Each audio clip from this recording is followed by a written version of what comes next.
The shortage of personal protective equipment (PPE) available to healthcare professionals has become increasingly problematic as COVID-19 cases continue to surge.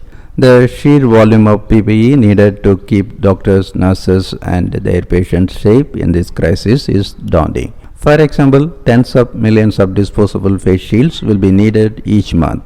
A team from MIT launched mass manufacturing of a new technique to meet the high demand for disposable face shields. The single piece face shield design will be made using a process known as die cutting. Machines will cut the design from thousands of flat sheets per hour.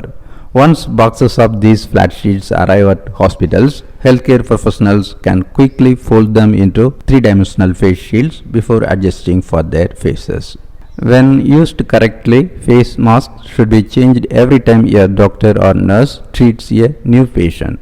However, over the past month, many healthcare professionals have been asked to wear one face mask per day. That one mask could carry virus particles, potentially contributing to the spread of COVID-19 within hospitals and endangering healthcare professionals. Face shields can address this problem by providing another layer of protection that covers mask and the entire faces while extending the life of PPE. The shields are made of clear materials and have a shape similar to a welder's mask. They protect the healthcare professional and their face mask from coming in direct contact with virus particles spread through coughing or sneezing.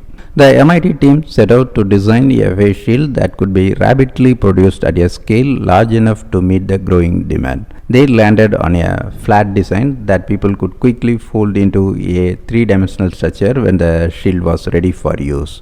Their design also includes extra protection with flaps that fold under the neck and over the forehead.